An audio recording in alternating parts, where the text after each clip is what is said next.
l'arrêt progressif de l'allaitement maternel exclusif en remplacement des constituants du lait maternel. Sevrer l'enfant, c'est diminuer l'allaitement maternel exclusif au fur et à mesure en remplaçant par d'autres aliments qui ont la même propriété que le lait maternel.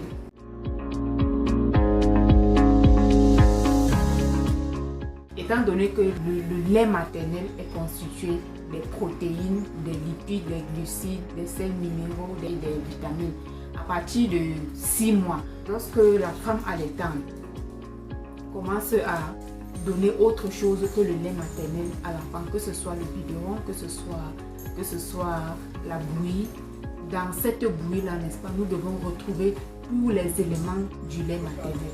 Pour une bonne croissance, nous devons nous rassurer que ces aliments que nous ajoutons doivent être constitués des protéines, des lipides, des glucides et des sels minéraux et aussi riches en énergie.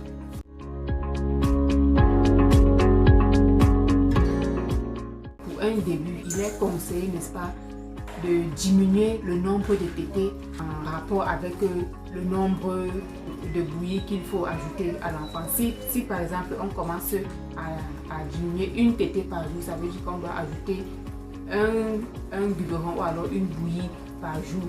Au fur et à mesure, par exemple du 1er au 4e jour, on diminue une tétée par jour et on compense avec un biberon par jour.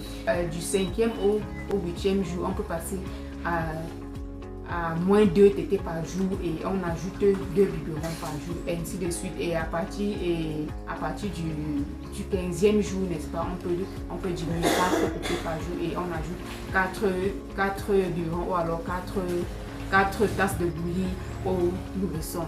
Et il est également important de se rassurer aussi de la tolérance de l'organisme de l'enfant.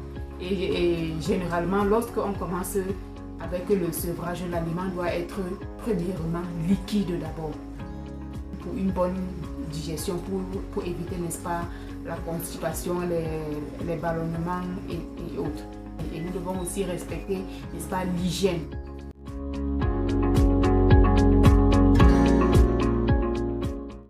Le mauvais sevrage peut causer une malnutrition, c'est-à-dire un faible apport en éléments nutritifs. Nous avons plusieurs cas de malnutrition.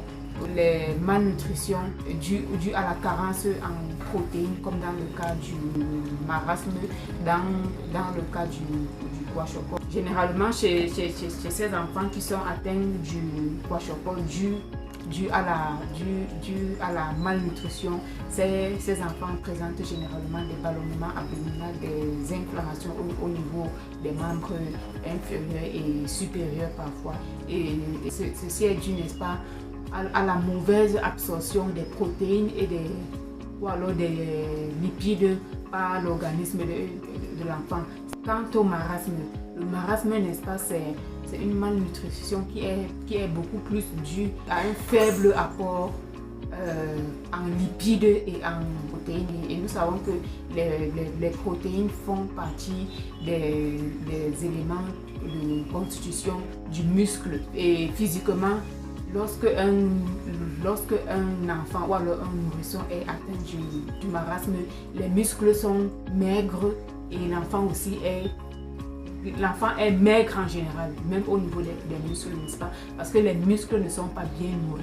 L'organisme de l'enfant a un manque en apport protéiné et lipidique.